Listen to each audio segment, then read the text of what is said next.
Hello, everyone. Thanks for joining us. I am Lindsay Berra. I am the head of content at Mustard, and I'm excited about this call. This is Dr. Glenn Fleisig. He is the biomechanics director at the American Sports Medicine Institute in Birmingham. That's ASMI. You guys probably know it as ASMI. And he's done so much research on pitching and pitching mechanics. Full disclosure, I've known Dr. Fleisig for quite a while now. When I was back at ESPN Magazine and MLB.com, he was a source for me on many stories. He spent many hours explaining things to me. I do still remember a very long conversation on valgus stress because I just didn't get it, and he kindly walked me through it all. So I'm really happy to have Glenn here, and he's going to answer all your questions about pitch counts and curveballs and all kinds of other things. But I would love, Dr. Fleisig just said he's been at ASMI for 37 years. Yeah. I'd love you, Glenn, to just give us a little recap on your journey and how you got where you are today to being such a preeminent baseball researcher. Okie dokie. Grew up in the New York area.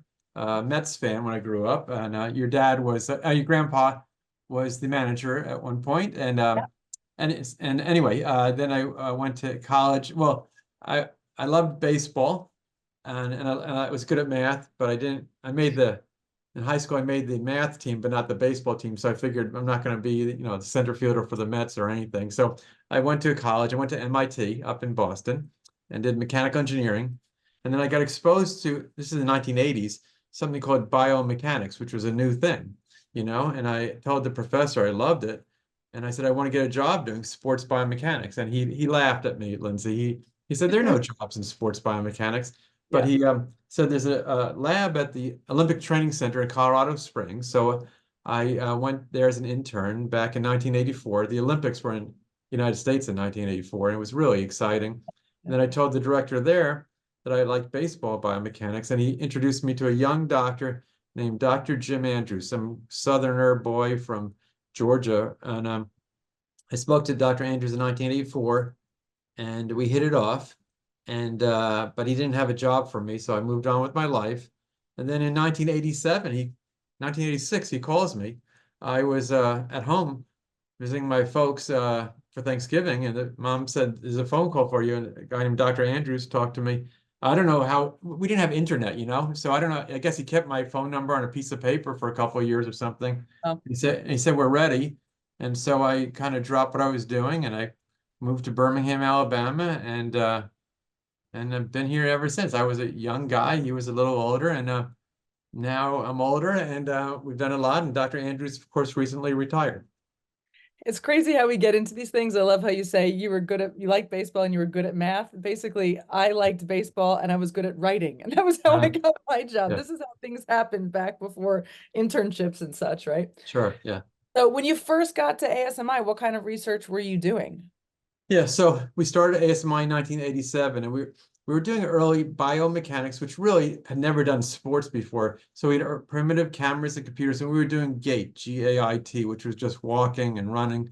And then Dr. Dillman, my other mentor, came in 1989, and him and Dr. Andrews and I agreed, let's get into baseball. We love it and stuff, but it had never been done before. So we had done just kind of a little walking and running for 2 years. And by 1989, we became the leaders and invented basically baseball biomechanics. And did you start with the pitching delivery? Yes. So the deal was, you know, we wanted to do, Dr. Andrews, he basically told me, Glenn, I want you to put me out of business. Okay. I want you to make it so people don't get hurt. And so a lot of people were, even back then, were coming to him with baseball pitching injuries. And so it was well suited for biomechanics, because biomechanics is the study of human motion and the forces. And so we wanted to study how the injuries happen there and prevent them. I think we had some great successes, but unfortunately, there have been confounding factors fighting us. So while we're doing things to make injuries go down, there are other things to make injuries go up, which we're going to talk about today. I'm curious, I'm sure that you had some theories about it way back when you started, and Mhm. obviously science, it evolves, you learn new things, you throw theories away, whatever. I'm curious what theories you had at the beginning actually held up over the course of 37 years? Yeah, yeah.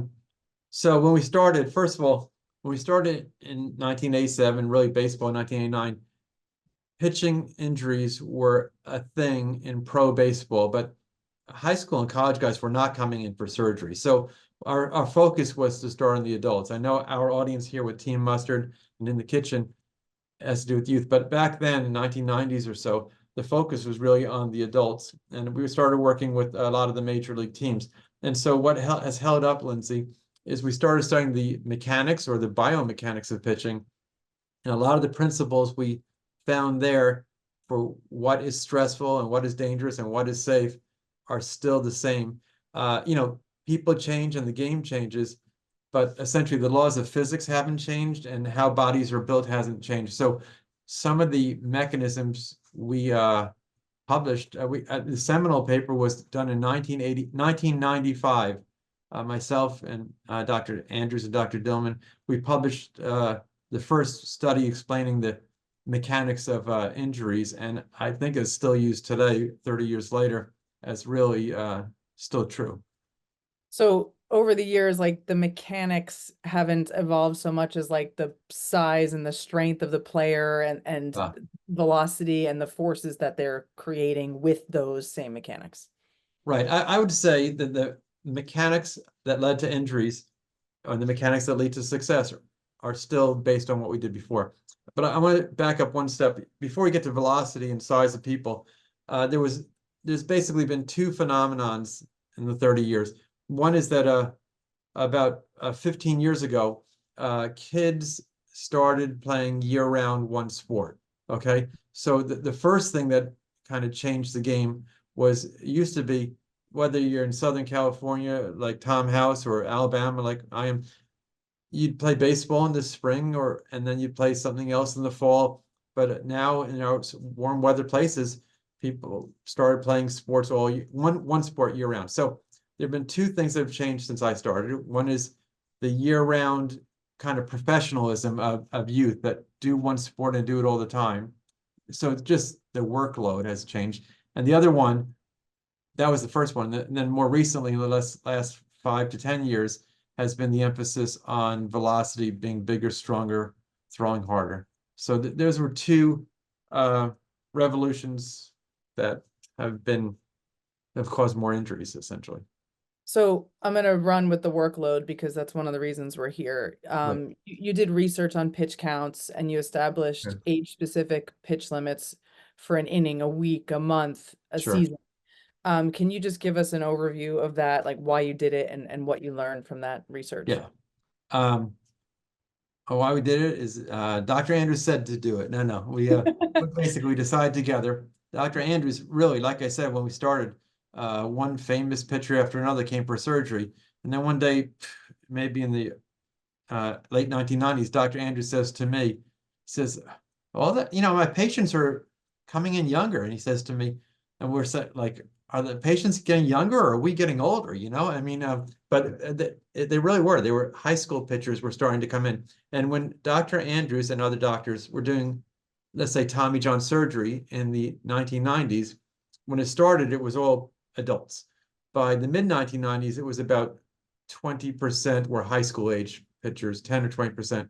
Now about 2/3 of pitchers who get Tommy John surgery are high school age or younger. So Dr. Andrews, it was true. We were starting to see younger pitchers in the 1990s, younger pitchers coming in for surgery. So we said, we had this exact conversation. We said, what is different now than 10 years ago? And what was different was this year-round playing. So we did research. We studied 500 kids. We followed for a full season in about the year 2000, 500 kids for a whole season. How much did you pitch today? There were no apps or anything. They were doing it on paper. How much did you pitch today? Did your arm hurt, etc.?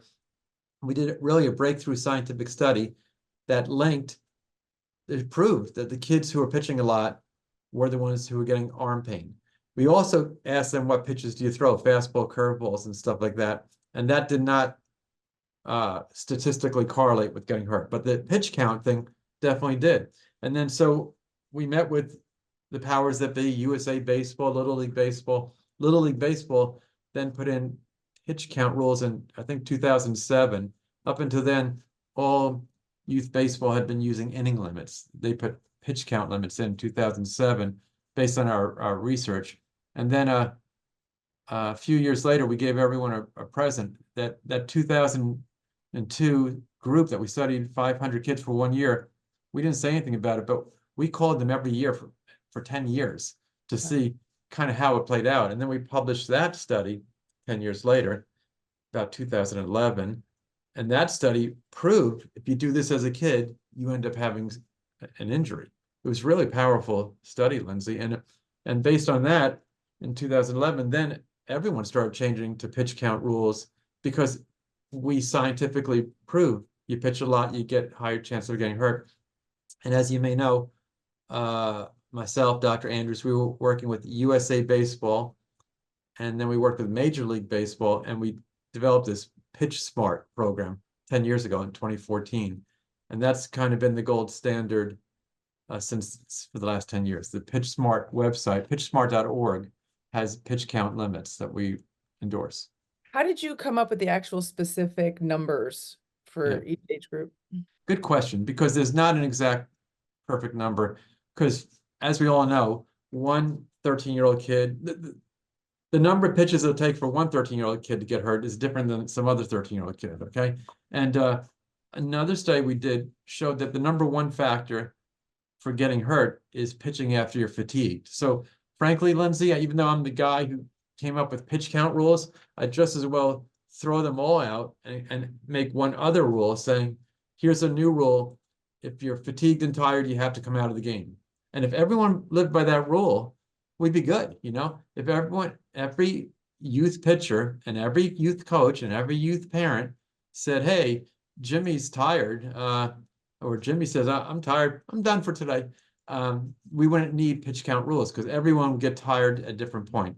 But you know, that's not realistic. They want to keep going, right? And kids believe they're invincible. Parents believe my kid's not going to get hurt, some other kid's going to get hurt. So do coaches. So we made these pitch count rules. The numbers are set on the graphs we have in those articles I'm talking about.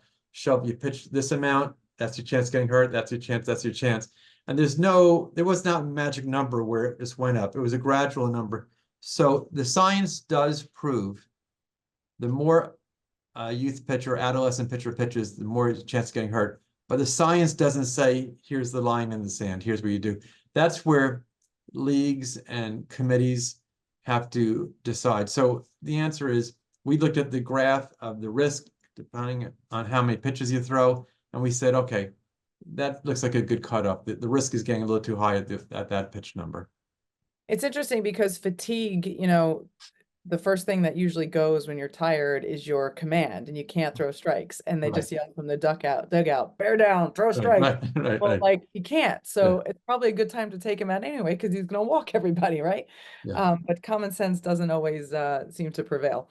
You know, the amateur baseball and professional baseball are upside down. They're the exact opposite thing. College, high school, etc. Hey, he's my star pitcher. I'm going to ride his back as much as we could get out of him, because 90% of him is better than 100% of him. Okay, they're probably pointing at me or whatever. But so we need rules in amateur baseball, because the common sense rule won't work. Where when a pitcher, even a star pitcher, is tired, you take him out. It doesn't work. In professional baseball, it's the other way around. Every coach, I mean, most of the coaches in pro baseball, they figure their number one job is not getting fired. I love my job. I don't want to hurt that $5 million, $20 million pitcher. So they are on the side of caution, whereas on the adolescents, amateurs, they're on the side of go for it. So in professional baseball, you know, there's no rule saying 100 pitches is the limit. Instead, the teams and the coaches are very and rightfully so, are conservative and careful and monitor situations. They take guys out. And so pro baseball is another story we could talk about. But talking about amateur baseball today, unfortunately, we need pitch count rules. And frankly, any rule is probably too loose for one kid, but it's too tight for some other kid. It's just kind of the average rule. When you think about pitch counts, there's so many factors. Like one of the things that Tom always points out that people overlook is bullpens, how much you throw in the bullpen Um, to warm up, how many throws you make from other positions as a shortstop, whatever. What are some other important things that you have to remember yes. about Yeah. pitch count?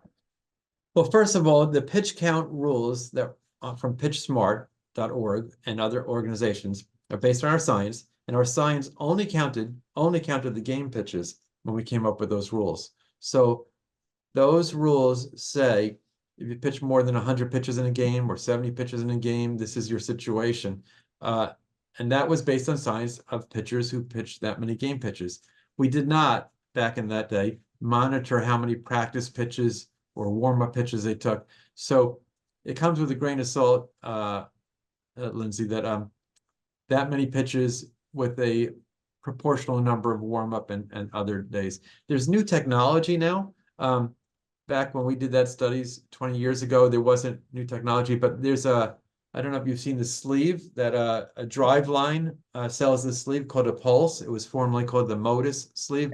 Yeah. I helped develop it, and it kind of well, it doesn't. It does measure the stress on your elbow per throw. So it could, instead of just saying this kid threw 45 throws today or this kid threw 100 throws, it could say what's the total workload and measure it. And it's actually, I believe, at all levels approved that kids could wear it while they're playing in games, and pros are allowed to wear it. It's been approved, I believe, at least at minor league level.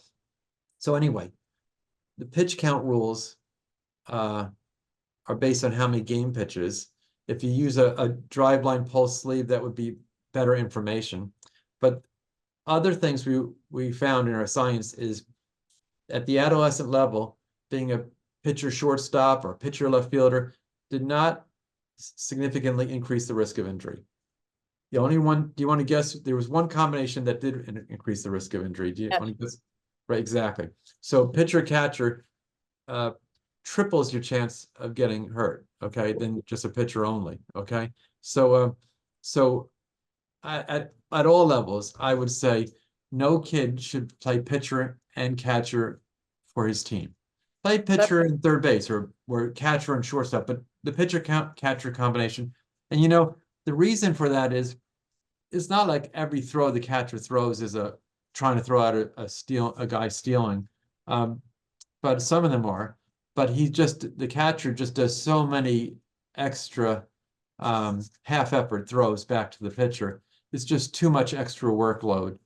So that's my scientific advice. Avoid pitcher catcher. You could be pitcher something else and catcher something else, but don't be a pitcher and catcher on the same team. that's crazy. The Moda sleeve, I had done some stories on that Yeah, years yeah, ago. yeah, yeah, yeah. Very interesting. You There's were also involved some also. new data, or new, I don't know how far along the data is, but I know that there's some guys doing some research on grip strength as an indicator of Uh, fatigue, where they get a baseline grip mm, strength and mm. then they test everybody the day of. And if you're not within a certain percentage of your grip strength, you don't pitch. It's kind of interesting. Who knows if it's right or indicative of anything, but it's just something to check out, you know? The principle is definitely there. I just want to talk about that for a second, since Mhm. we have a moment. Sure. So here's your Tommy John ligament. It's on the inside part of your elbow here. And when your arm goes back like this, it comes forward. And the poor little ligament, it's really a teeny little band. It's stretched out and stressed a lot. There are three things that essentially stop your arm from being ripped off and going forward at the elbow. It's this little ligament, it's the bones touching the bones, and it's the forearm muscles coming down to the tendon. Okay, so this principle of strengthening your forearm or testing your forearm muscles and not letting a person pitch when it's not strong enough, I'm totally on board with that, because guess what? If your forearm muscles and tendons are not doing their share, guess what has to do more than its share? The ligament. So it totally makes sense to me that a pitcher shouldn't pitch if his forearm muscles are insufficient or weak or fatigued. It's really interesting. It's not hard to test either. It's just a little doohickey that you squeeze and it digitally pops up the number. Yes. So Yeah. it's very interesting. Um, you hear stories of coaches throwing kids multiple times in a day or over a weekend. what is actually happening in the arm on that first day, and Uh, how does it impact the second outing?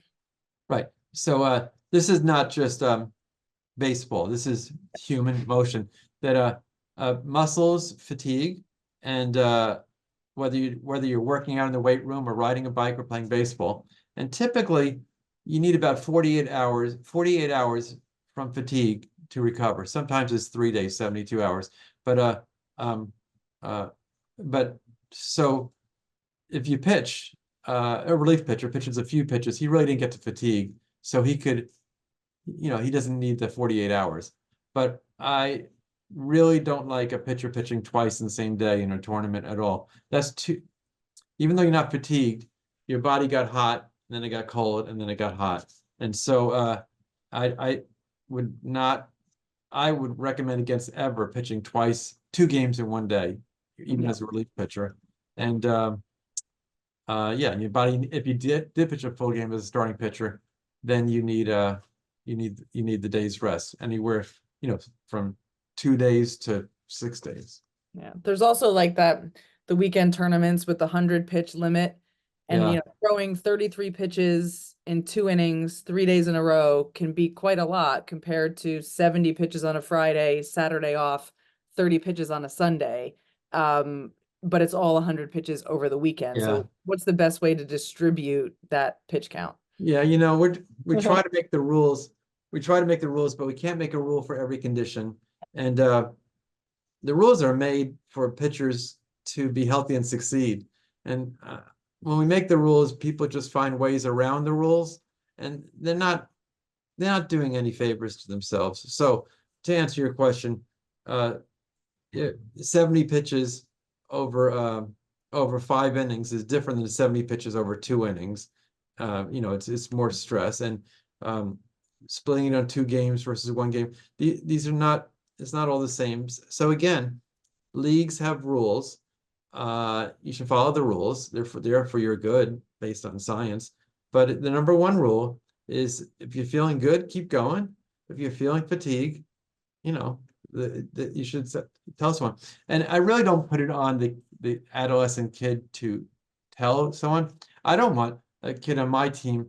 I'm like, okay, go out and pitch the third inning, and be thinking about if you're tired. You don't want that. You want the kid to be focused on his mechanics and his objective, and you want the coaches to be focused on if he's fatigued.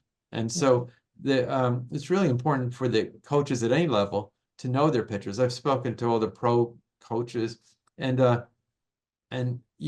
hey, when he's tired, he takes more time between pitches, or walks around, or he shakes his arm, or when he's tired, his balls start to go higher. So it's really for the coaches to be on the lookout for when a pitcher's fatigued, and it's for the pitcher to keep going, but it's for the coach to really be looking out.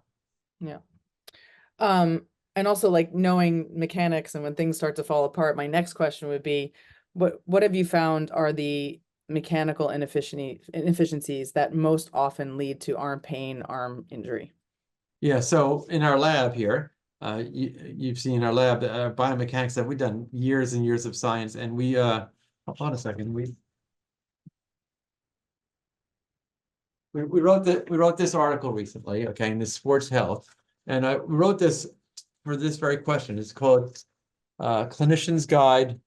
There you go. Clinician's Guide to Baseball Pitching Biomechanics, and right there. And we wrote this article as scientists for parents and coaches and physical therapists, and it has a whole bunch of words and numbers, but it has a lot of pictures and explanation of what the proper mechanics are and where the foot should be and everything. And people could contact you or me for this later, but this is called A Clinician's Guide to Proper Pitching Mechanics. And I'll tell you some of the key aspects that we find. Some of the key aspects, one of the key aspects is where is the pitching arm? I'll move back a little. Where is the pitching arm at the time the front foot hits? If a pitching arm is like this, it's late.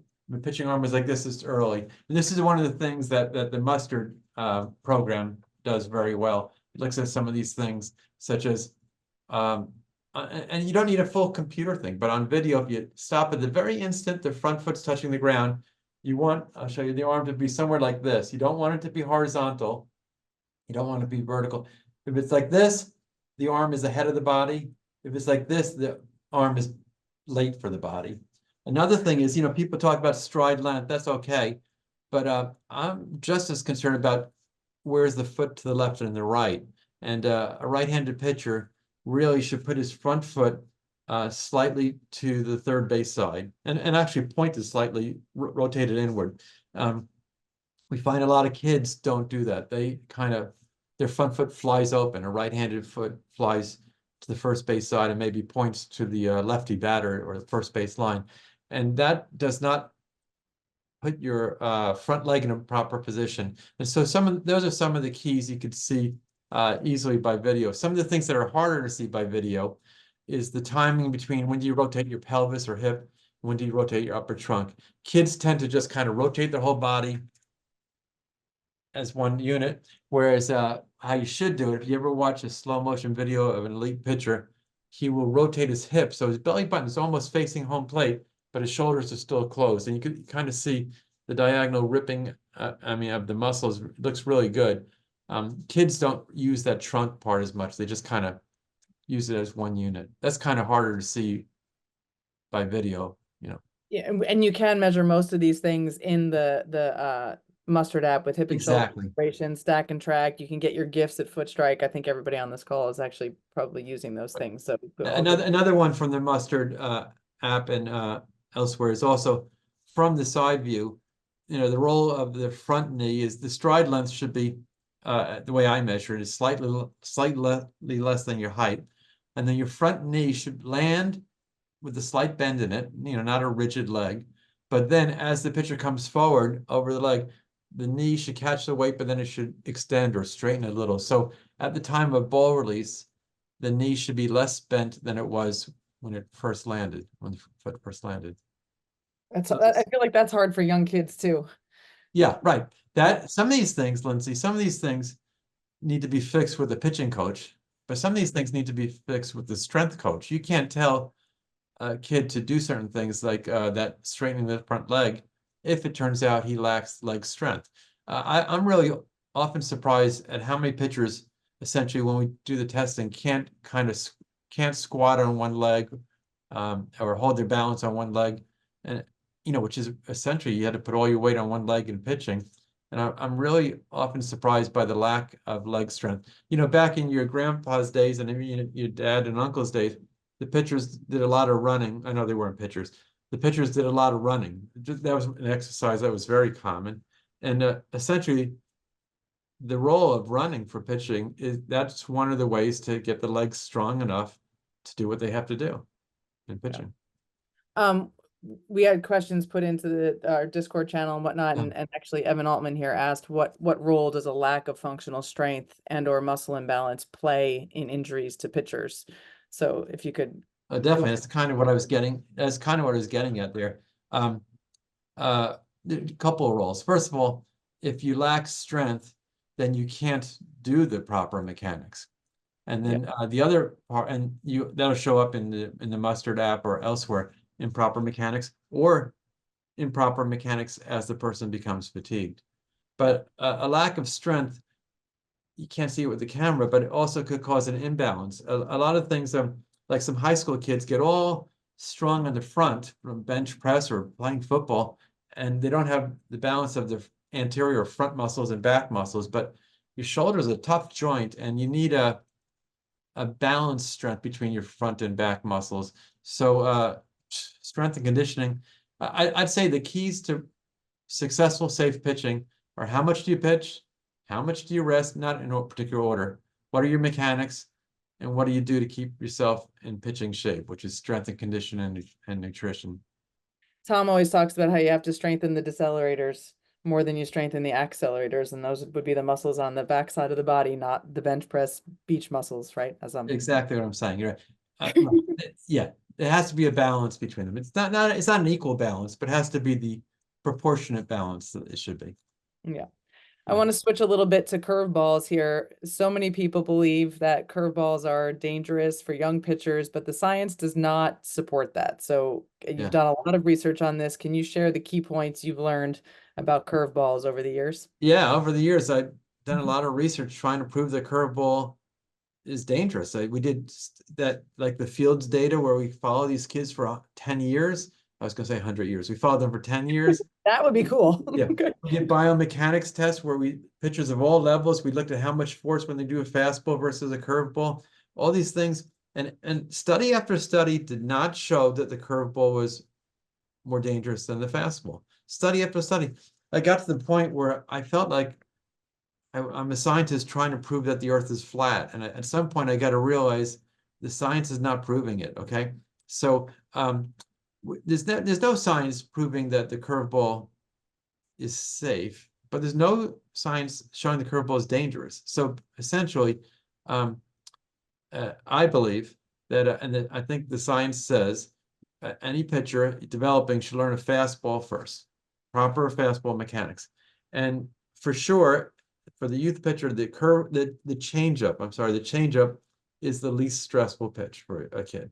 So learn the fastball, have good mechanics, build upon that, the changeup next. And frankly, if you're 13 years old or 12 years old, a curveball looks really cool. I mean, it has a nice effect. But what you try and do with any non-fastball pitch, off-speed pitch, is that you're trying to throw off the batter's timing. And a changeup, which is usually slower than a curveball, the changeup can be very effective. So scientifically and strategically, I say kids should learn how to do fastballs first, changeups next, and then curveballs and other breaking pitches when they're ready, which means after they've mastered those. Yeah, so I don't really think a curveball or a sweeper or a slider or any of these particular pitches per se are more stressful than fastballs in our science. So I just think do fastball first, change up second, and then add other things as you're ready.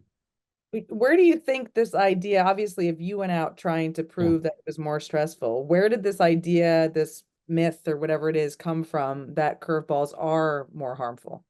I don't know. Well, first of all, I want to say fastballs, curveballs, changeups.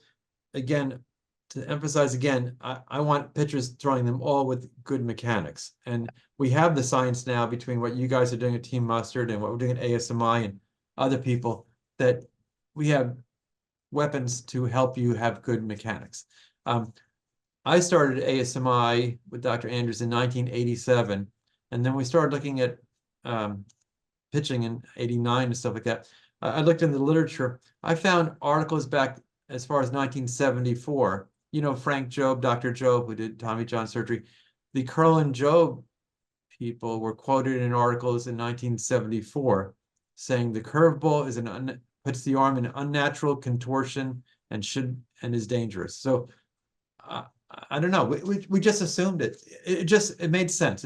It seemed to make sense. I think the truth is kids and generations who threw curveballs probably did get hurt, but they were probably the kids who were throwing faster, and they were probably the kids who were throwing more. So I think we were looking at the wrong thing. And I think the curveball is not the first place to make people safe. The first places are the things I'm saying, proper mechanics, and don't do too much. So let's just talk for a second about proper mechanics for a curveball. Tom talks about this a lot. Like he wants kids presetting the grip in the glove so they're not tempted to put Right. late spin on the ball with the wrist, with the fingers, whatever. So in your mind, what are good mechanics for a curveball? Right. So I'm looking more, my science is more big body picture instead of grip and stuff like that. And I want to talk about that just for a second. We've done studies, and the elite pitchers, the pros, when they do fastballs and curveballs, their mechanics are pretty much the same. They're in the same arm slot, and they have a similar forward trunk tilt and similar knee angles. So I think the key, Lindsay, for safety and performance is to try to mimic fastball mechanics with this. It makes it safe because your body's doing the same type of thing, not being in a different position. And from a performance is good because you're trying to trick the batter and not kind of give away what you're doing.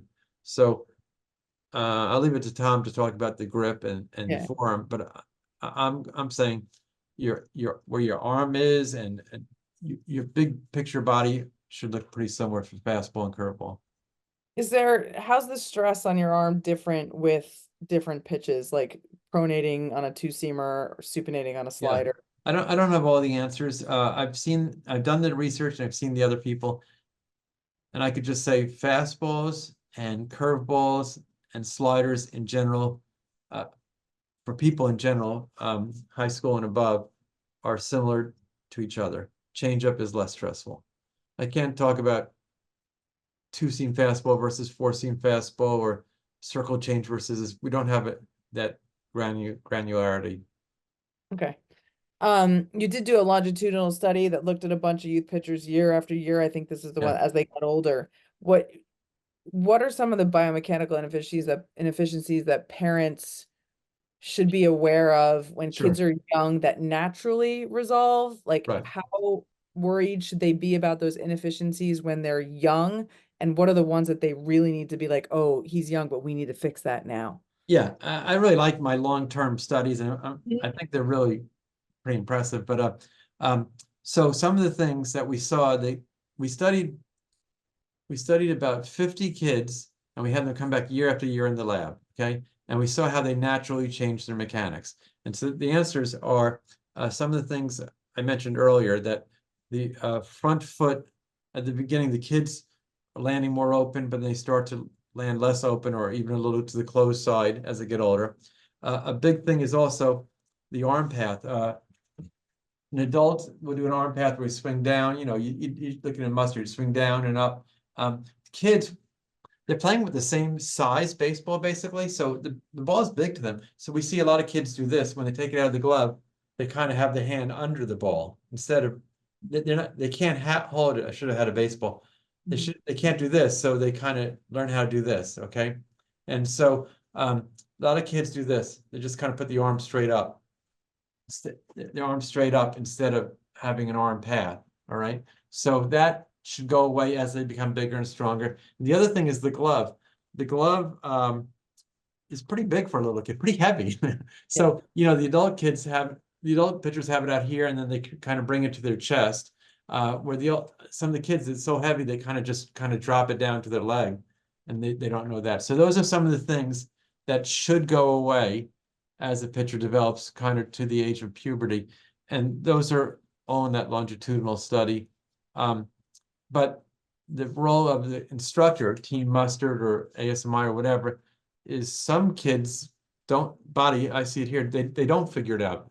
They're 13, 14, 15 years old and they're still pitching they were when they were a little kid. And that's when instruction comes in to say, hey, try to do it this way. Try to Yeah. do it the big boy way instead of the little boy way. Wait, Thomas talked a lot about the glove business. I feel like a lot of parents want to buy their, 7-year-old the coolest glove, Uh, and it's this is the glove that Mike Trout is using. uh, Okay, well, look at the size of Mike Trout, right? right, Like right. Tom always says, buy your kid the smallest, lightest glove that he can actually catch the ball with. It Yeah. doesn't matter, right?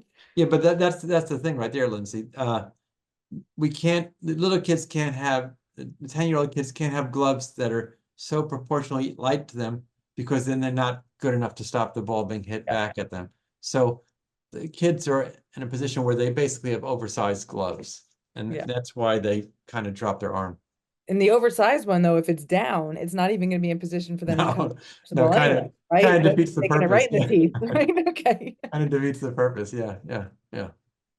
You had another recent study that looked into pitching mechanics from the windup and the stretch. And now this is a hot topic Uh, right now. So what are the biggest takeaways from that study? Let me tell you why that came about. Back in the day when I was a kid, when you were a kid, um, everyone pitched from the windup when no one on base, and then from the Yep. stretch when people are on base. And then the generation got to the pros where the relief pitchers pitched just from the stretch because I guess the concept was they have people on base often enough. This is when relief pitchers were coming in with people on base, not clean innings. And And then I noticed, you did too, a generation ago, a lot of young pitchers started pitching just stretch only because their parents, coaches was thinking it's easier just to learn one way instead of two ways when you start. Uh, so again, the concept of pitching from the windup has always been that since you're using your whole body, you could get more ball velocity without overstressing your arm. But once the radar gun became part of professional baseball, the pro pitchers were like, "Hey, my stretch pitch is as fast as my windup pitch." So uh, that theory kind of got a whole shot in it. But the purpose of the study was to see whether the windup pitch was more velocity, whether the windup pitch was less stress, and whether this stretch pitch was quicker. And some of those things certainly showed up as stretch pitch took less time from first motion, obvious result. There was no difference in velocity between windup and stretch. And we did, I think we did high school, college, and pros. You read it recently. Do we have high school in it also? I I think. can't remember. Yeah. And as far as the stress goes on both the elbow and the shoulder, there was no difference in stress. It was not true. The stretch pitching was not more stressful. It was not more or less. So the conclusion was wind up and stretch both have about the same velocity and both have about the same stress on your joints. So the conclusion was essentially it was the first study to scientifically prove that pitchers should be able to pitch either way from the one with the bases empty. There's no Did you advantage. look at all at this in the really young kids? Like I mean, can you prove that one way is easier to learn? I mean, the stretch has fewer moving parts, so maybe it's easier Uh, for a young kid to learn. I actually have this one here also, but this one, the one we're just talking about here, um, I believe it was, yeah, it was pros, college, and high school pitchers in the study we're talking about. So we didn't look at the youth pitchers. It's a good question. This study just dealt with high school and up, that there seemed to be no difference. But just again, also once the front foot landed, this is interesting. Once the front foot landed, there were no differences in the mechanics either, the arm angles, the timing, and everything like that. So essentially, if you watched a video or computer data, once the foot's down, you can't tell which method he used to get there. So the only difference of learning is what you do until you land the foot. Then it's the same pitching mechanics. And so there's, youth pitchers can learn both if they want, or just from the stretch. I'm going to go into some of these questions that we got in Discord here. Are all this is well, so it was really how much of the arm injuries that we're seeing now, how much are they a product of prioritizing velocity, or is it simply the long tail of having kids throw too much at youth levels? Is the workload catching up to them? Oh, I imagine this is going to be a mix of both. Yeah, it's actually a very smart question, whoever asked it. That But was it's Evan. Evan. Good job, Evan. It's actually both. Like I said, the pitching too much has been a factor for 15, 20 years. And then again, in 2014, we made the pitch smart rules.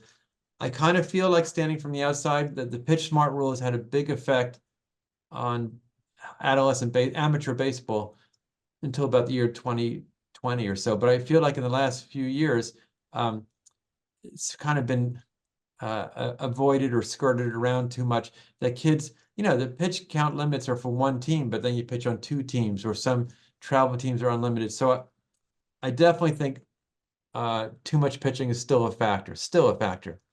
The new kid in town is pitching too hard or pitching with max effort, and this is I'd say the number one issue. Essentially, chasing the radar gun is the number one issue. High school kids, many people in our audience here, they figure out how I'm going to get to college baseball team or pro team even is not my ERA or my whip or anything like that. It's what is the radar gun? How much does that light up?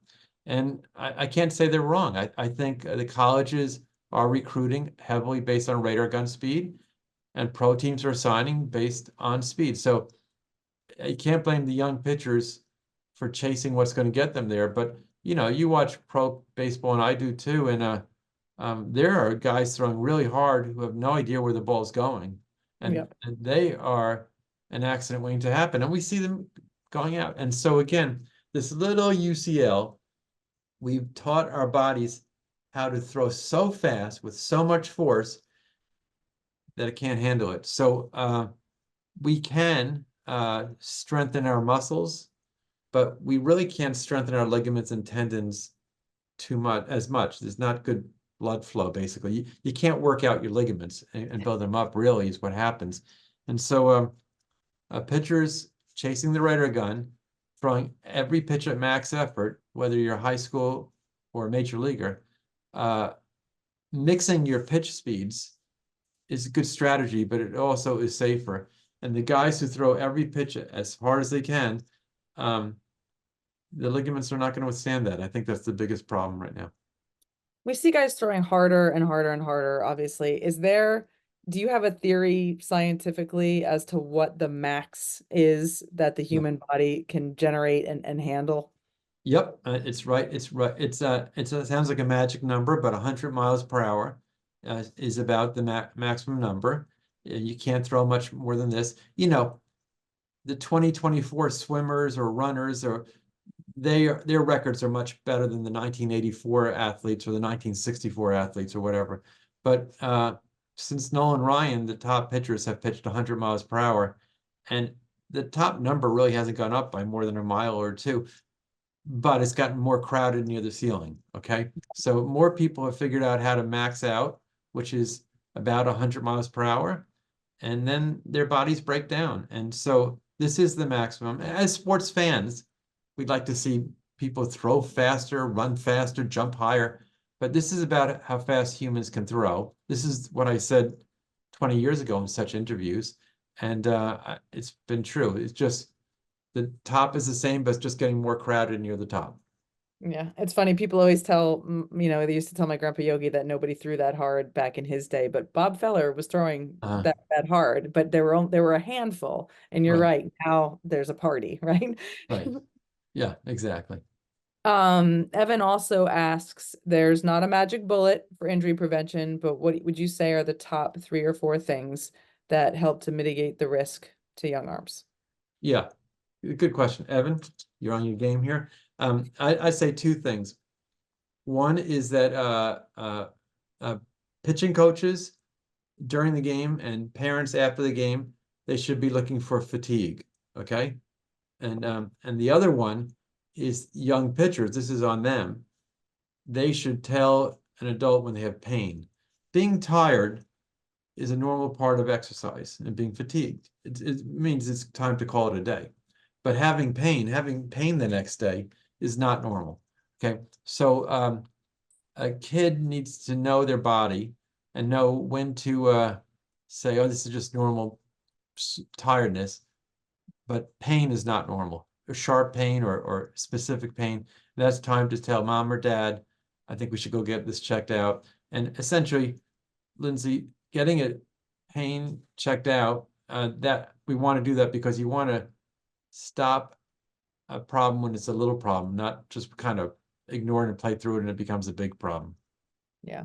I like to ask this question. I've asked it of a couple other people in the kitchen because I feel like words hit people differently and the way things resonate. And if a kid hears one thing that makes sense to them, it could be helpful. How does a 10-year-old know the difference between pain and soreness? What is a good level of pain? Yeah, yeah, that's a good question.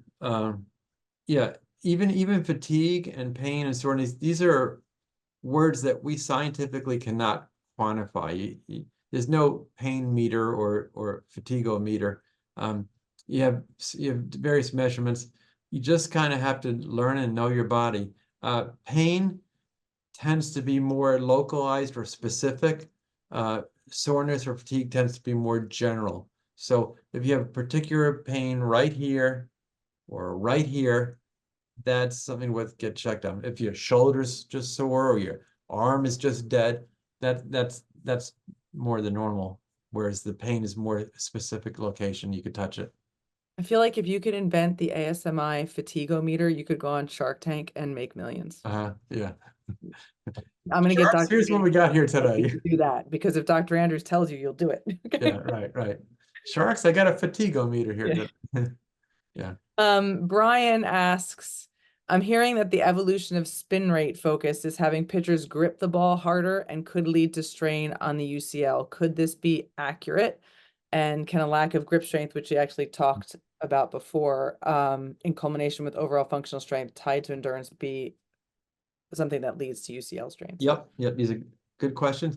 Um, I've been harping on here about the chase for speed. Okay, people are chasing more speed, lower levels, higher levels.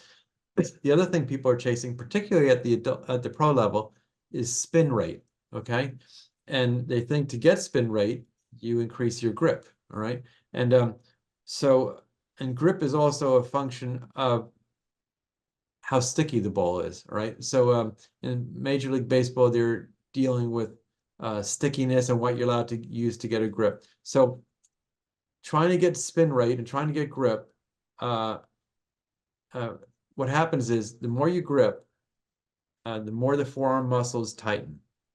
And I don't think that tightening your forearm muscles is increasing your risk of injury.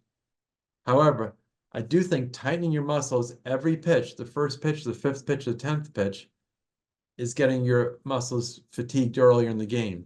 So I don't think having to grip so hard is really increasing your risk of hurting the UCL on first pitch or the first inning, but it is certainly increasing the chance that your muscles are not doing their share and the UCL is doing more later in the game. So I think it leads to higher risk of injury. It's all coming back to fatigue. Yeah. We've got time for a couple of more, so if folks have more questions, please put them in the chat. I'm gonna read this one, which we're gonna disagree a little bit, but a little banter is good.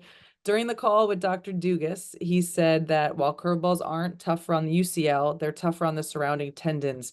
Therefore, he didn't recommend kids throwing curveballs. Tom has said otherwise, stating it's one of the safest pitches when thrown with good mechanics. But this is also from Brian, and he said, consider me confused. I say this every day, Brian, so I'm always confused. But anyway, if Glenn, you could Yeah. try to alleviate some of that confusion, that'd be great. Yeah, it kind of goes to some of the things that I was saying. I'm probably siding more with Tom. But I was talking about muscle fatigue, but just a little quick biomechanics or anatomy lesson. Muscles are the big things in your arm, and my big guns in my arm. Tendons are the end of the muscle that connects the bone. A ligament just connects bone to bone. Okay, so ligaments are not really actively doing anything. They're just trying to hang on for the ride, hold the bones together. So like the Tommy John ligament is just there. The tendons that Dr. Dugas is talking about is the end of the muscles that I'm talking about. So Yeah. forearm muscles are connected to the tendons. Um, so again, as I was saying, I think the forearm muscles and the tendons tightening don't put the UCL at higher risk. I think having crappy mechanics puts you at higher risk, or muscles tightening so much that you get to fatigue, and then the tendon will relax and the ligament will be loaded. So I think, again, the tension in the tendons and the forearm muscles, I think, are hard to sustain, and then they get tired, and then the ligament has to do more than its share. Yeah.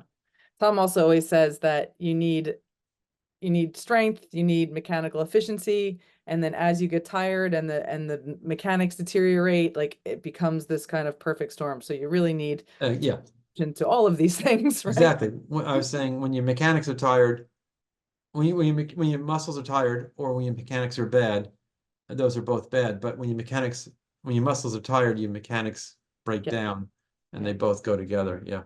So someone who is fatigued is really at a higher risk of injury, if I may say so again. Yeah. Talking a lot about UCL here, Ross asks what mechanical inefficiencies specifically cause shoulder pain.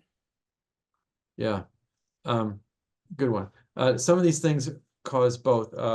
So the late arm or the early arm causes both, but also the leg flying open and not landing closed, that leads to more force on the front of the shoulder. Okay. And landing too far closed is also a problem. You want to be just a little close, but basically the front foot position to the left or right goes up the chain and puts more or less load on the shoulder. So that's one of the things. The other thing is proper trunk motion. When do you rotate your hips? When do you rotate your upper trunk? And I want to leave you with one last pearl about that is the arm angle, the arm slot. Okay, we've done a lot of research on this. It's good, it's very visual here, but some pitchers pitch up here and some pitchers pitch over here, and both are safe or equally stressful. Nothing's safe, but they're equally stressful. The difference is to have a higher arm slot, you shouldn't just raise your arm. You have a lower arm slot, you shouldn't just lower your arm. The way the human shoulder is built, the arm has to come in essentially in line with the two shoulders. So what we want to see is that if a pitcher's more over the top, he's more tilted to his glove side. If the pitcher's more of a lower sidearm pitcher, his shoulders are more flat at the time of ball release. Essentially, this abduction angle, essentially the armpit angle, should be about 90 degrees. At the time of ball release, regardless of your style, your elbow should be in line with your two shoulders. If it's below that or above that, then you have a higher risk of shoulder misalignment and shoulder surgery or injury. There's another question in the chat about functional strength training, strength training programs during the season and what's the best workout plan? Are there structured plans or places to follow in regards to best practices? I'm actually wondering if Kevin Wilk from ASMI has actually gotten into any of that. Yeah. Well, a lot of our focus with Kevin Wilk, et cetera, is on the rehabilitation. And we have a very exciting new package. We have this year with Mike Reinhold and Kevin Wilk, we published a new interval throwing program, which is the throwing program we use for rehab. But so again, most of our focus has been on the returning athlete, the rehabilitating athlete.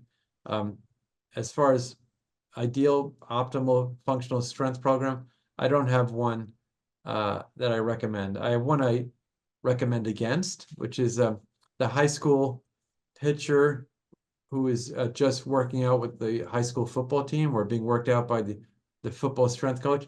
That's realistic. A lot of high school, the strength, the guy who teaches the strength training class or strength training for the school athletes is focused on the football team. It might be the same person. And the worst thing is for a baseball pitcher to be doing a football player's workout, because you're not trying to build bulk and strength, you're trying to build power and speed. So there's a lot of factors in a conditioning program, and we talk about it at our injuries in baseball course every year, but there's not one simple answer, but those are some things to avoid. My last one in the chat, Brian is asking another question about pitch counts. This one's very specific, and I feel like I know what your answer is going to be. A pitcher throws 20 pitches in a 10 a.m. game at a tournament, and then is put back in as a pitcher in a 4 o'clock game throwing 30 or 40 pitches. Thoughts on that? I feel like this is the hot and cold. I love that. I love him doing that. No. You know what I was going to say. I said it before. I do not think a pitcher should pitch in 2 games in one day. Yep. I don't think you should be a pitcher and a catcher. And I don't think you should pitch in 2 games in one game. I feel like even our guy, anybody who's ever been a bullpen pitcher and had to get hot and then not get used, get cold, and get hot again, your arm just does not feel great. I mean, this is an extreme example of that, pitching in 2 games, not just warming up, you know? Yeah, and honestly, even I was a college outfielder, and softball, we always played double headers, and sometimes there's a break between games. Yeah. I even didn't like getting my outfield arm loose again for the second game. It just doesn't feel great that second time around, and I wasn't even off a mound. Anyway, well, Glenn, I really appreciate it. It's always great to see you. It's always great to chat with you. Thank you so much for your time here tonight. I want to really appreciate you joining us. Can I just plug? I'm having a fun time. I'm on Instagram now, and my Instagram is the biomechanical man, and I'm posting a lot of stories and clips about things like this. And Feel free to check that out if you It's want. at the biomechanical man with little underscores Uh-huh. between the and Yeah. biomechanical man. You can pull it off of our at Team Mustard Yeah. Instagram because we tagged Glenn on there earlier. Again, Sure. Glenn, thank you so much. Really appreciate it, and look forward to seeing you again soon. Great to see you, Lindsay. Thanks.